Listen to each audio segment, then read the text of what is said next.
Coming up on today's Wild West, following the 1877 trail of the Nez Perce Indians. I know exactly where my great-grandfather Watolan fought. On beautiful Appaloosa horses. Beautiful. In spectacular Montana. We'll take you on the Chief Joseph Trail Ride. It's all next on today's Wild West. The Wild West. It's still out there. We'll show you how to find it. This is today's Wild West. The Bear Paw Battlefield. It was here in October of 1877 that the Nez Perce Indians made their last stand. That summer, the tribe had led the U.S. Army on a 1,300-mile pursuit across 4 states, attempting to flee to freedom in Canada and escape the war that exploded when their Pacific Northwest homeland was stolen by encroaching settlers. Led by Chief Joseph, some 800 Nez Perce men, women, and children had fought a series of running, bloody battles with the Army before the cavalry finally caught up with them in Montana, just 40 miles from the Canadian border. After one last final, desperate 5-day battle, the Nez Perce surrendered, Chief Joseph declaring, "From where the sun now stands, I will fight no more forever." Although I didn't have direct descendants, I'm Nez Perce and I feel. Bonnie Ewing is among the people who come from all over the country and around the world to follow the tracks of the Nez Perce during the annual Chief Joseph Trail Ride. For 1 week every summer, the Appaloosa Horse Club retraces 100 miles of the route, completing the entire 1,300-mile journey once every 13 years. It really means a lot, just to know, kind of get a feel of what my people went through. About a dozen Nez Perce participate in the ride, whose ancestors are credited with developing the beautiful spotted Appaloosa breed. Bonnie's been part of the ride for 24 years. Oh, it's hard to talk about.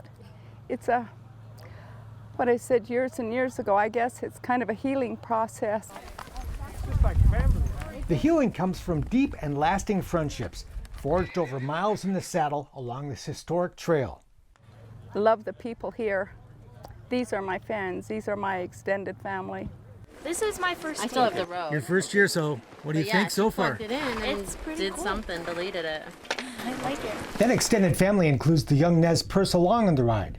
The Chief Joseph Foundation raises money and provides horses to make it possible for young tribal members to come, like Bonnie's grandchildren Riley Layton and Catherine Samuels, who've both ridden the Chief Joe for 8 years. The history, the people, everybody just makes it a great experience to be on the ride. Also we get to do it with their grandparents, both of us do. Oh yeah? So that makes it that much better. I try to always instill in the kids that I bring, always have respect for the trail.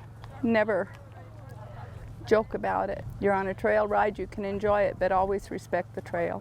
There is a great appreciation on this trail for the history of this ride, sympathy for what the Nez Perce went through in 1877, and gratitude for their participation today. They've become very much a part of the fabric of what we do during the week, and we certainly appreciate the fact that they participate in the storytelling and sharing their stories that have been passed down to them by their direct ancestors, and to have relatives of the folks who were a part of that first trek or flight to freedom.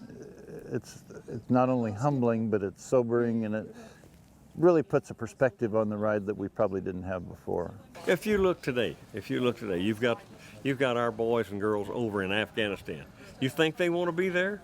You think they want to fight those people? No. And those people those soldiers that were following the Nez Perce, they didn't want to kill those people, and the Indians didn't want to kill them, but they were there, and they had their orders to do what they did. Mike Howard believes it's important to remember the all but forgotten perspective of the soldier. He's a descendant of General Oliver Howard, known in his day as the Christian General, who led the military campaign against the Nez Perce on orders from the White House. I've got his manuscript in my car, and he didn't want this for him. He tried, and he prayed about it. In his book here, he said, I prayed. I said, Lord, help me to do the right thing. And he'd go out and he'd say, let's back off today. Let's back off today. And somehow the word got back to General Grant, Ulysses Grant, and he said, you do it or I'll get me a young man to do it. Hey, it's me, Waspa, Mau. On a rainy night at camp, Angel Zabota and other Nez Perce here sang hymns that were sung along that first trail in 1877 as they remember what happened so many years ago. A traditional empty saddle ceremony pays tribute to their ancestors, with the Lord's Prayer a reminder that many of the Nez Perce in the 1800s were Christians. And to lead us not into temptation. But while the history here is sad and tragic, among these descendants, there is no trace of bitterness. For us, for our people to be here is, I think it's a real joy for our ancestors that we're here, because what they did was they fought for our freedom so that we can enjoy life. That's what they wanted to do, is they wanted to live a great life. And so for us to be here to enjoy ourselves, that's really paying respect and honoring what they fought for. It's a blessing to do it. Along with that history and heritage, the Chief Joe is simply one great trail ride. Yeah, beautiful. We'll saddle up when today's Wild West continues.